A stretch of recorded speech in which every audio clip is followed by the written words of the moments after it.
felt it in his water, and he wasn't in the mood to be interrogated by some upstart who'd been on the force for all of 2 seconds. "What's your name?" "Chancellor, sir." She swallowed. "WPC Chancellor." "I like your attitude, Chancellor. Very admirable." Carrington appraised her. She was a pretty girl, he'd give her that much. "I've no doubt you'll climb the ladder soon enough, you being a female and the world being what it is these days, and that, right now, you really want to help." "Absolutely, sir," said the girl. He stepped close, and the way she flinched when she got a rancid blast of his beery breath gave him a little bit of satisfaction. "It's going to be a long night, sweetheart, and I could murder a nice cup of tea." Carrington winked at the other detectives. "So be a love, pop back to the station and make us all a nice flask." The guys from CID sniggered, and the girl's cheeks reddened. With embarrassment or anger, Carrington couldn't tell and didn't care. He'd wasted enough time and had a job to do. "Let's get this over with." He walked towards the farmhouse. "I met Swan. Trust me, he ain't going to give us any trouble. The man wouldn't say boo to a goose." He clapped an armed officer on the shoulder. "You're with me." The interior of the farmhouse was as grim and dilapidated as the exterior, and he felt his shoes stick on the tacky hallway carpet. His colleagues moved quietly upstairs and into a kitchen on the left. "Jerry Swan," he called. "Are you here? It's Detective Inspector Peter Carrington from Essex Police, Jerry. We'd like to talk to you." He walked unsteadily along the narrow corridor beneath the sallow light of a single bulb, crooked shadows conspiring with his headache to give it a lopsided aspect like a crazy house at a funfair, and tried not to brush his shoulders against the curling wallpaper covered with ancient framed photographs. The overpowering smell of damp and drains made him gag. He sensed the armed officer at his shoulder.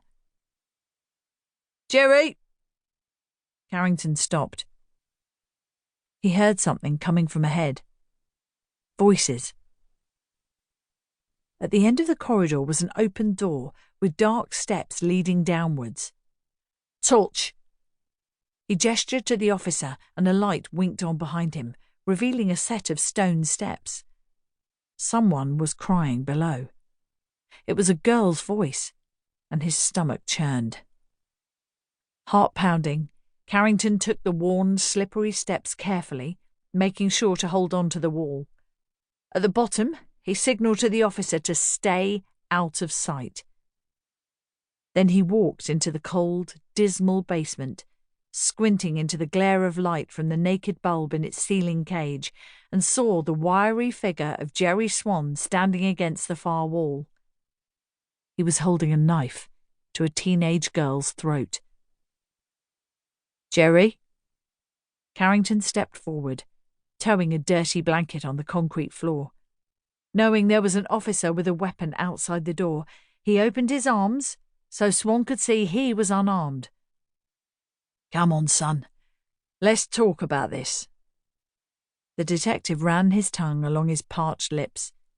He wasn't a man who was ever lost for words. Everyone knew he could talk the hind legs off a donkey. But the sight of the girl in Swan's grasp was a shock. "And you'll be Becky," he said softly. The girl's eyes bulged with terror. "Please help me." A Swan's trembling hand held the long, glinting blade to her white neck.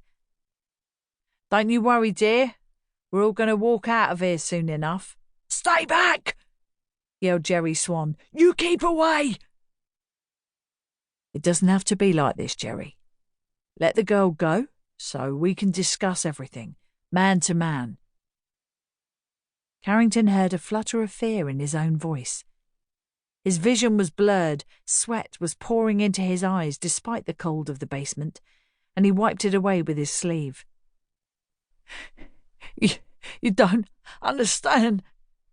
Agitated, Swan moved from foot to foot, pulling the girl with him, but his words were almost unrecognisable because of the tears and snot now pouring into his mouth.